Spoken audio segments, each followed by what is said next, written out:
ఈ ఉదయం చిత్తూరు నగరంలో ఒక షాప్లో దూరిన 6 దొంగలు ఎట్టకేలకు పోలీసులకు చిక్కారు. డమ్మీ తుపాకులు తెచ్చి దోపిడీ చేద్దామనుకున్న దొంగల ఆట కట్టింది. స్థానికులు సాయం చేయడం, పోలీసులు సకాలంలో రావడంతో దొంగల ప్లాన్ బెడిసికొట్టింది. ఇప్పుడు దొంగలంతా కటకటాలు లెక్కిస్తున్నారు. పోలీసులు వాళ్ల స్టైల్లో దొంగల్ని విచారిస్తున్నారు. చిత్తూరు నగరం గాంధీ రోడ్లోని పుష్ప కిడ్స్ స్టోర్ యజమాని చంద్రశేఖర్ ఇంట్లో జరిగిన దోపిడీ యత్నం హైటెన్షన్ వాతావరణం క్రియేట్ చేసింది.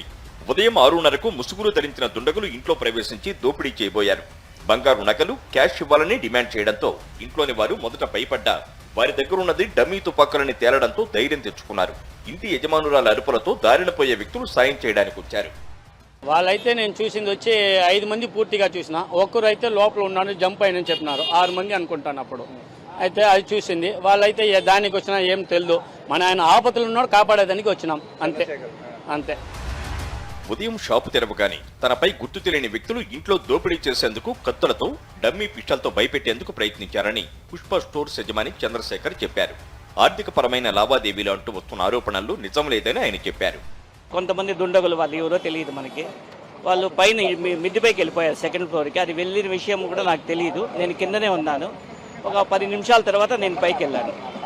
నేను పైకి వెళ్ళిన తర్వాత ఇంట్లో ఒకటే అరుపులు వినపడతా ఉంటే నేను లోపలికి పోయినాను. లోపలికి పోయేసరికి ఉండారు. వీళ్ళు ఏదో జరుగుతూ ఉంది అనేసి గట్టిగా పరిశాలంతో తిట్టి వాళ్ళని నేను అటాక్ చేసేదానికి పోతే వీళ్ళు 6 మంది నా దగ్గరికి వచ్చినారు.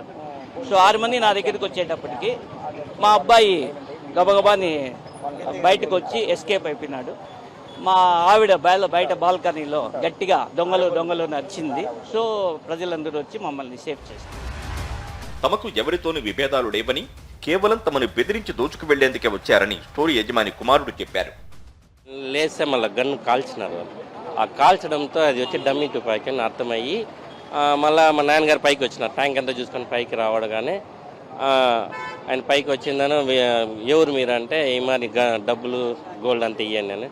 కింద పోలీసు వాళ్ళు ఉన్నారు, మీరు అయిపోయినారు అనేసి మా నాన్నగారు వాళ్ళని కొట్టి తోసుకొని పోవడము. ఈయన అరుస్తూనే ఉండగానే 5 మా నాన్నగారి దగ్గరే వెళ్ళిపోయినారు. అప్పుడు నేను ఒకరు నా దగ్గర ఉన్నాను, వాళ్ళని విదిలిచ్చేసి వచ్చేసాను, కిందికి వచ్చేసాను. చిత్తూరు జిల్లా ఎస్పీ మణికంఠ పోలీసు బలగాలను మోహరించడం, లోపల దొంగలు తుపాకులు, మారణాయుధాలతో ఉన్నారని చెప్పడంతో ఆక్టోపస్ బలగాలను రంగంలోకి దించారు.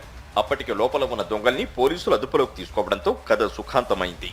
5 దొంగల్ని చిత్తూరు 1 టౌన్ పోలీస్ స్టేషన్కు తరలించి అన్ని కోణాల్లో దర్యాప్తు చేస్తున్నారు. పారిపోయిన మరో వ్యక్తి కోసం గాలిస్తున్నారు.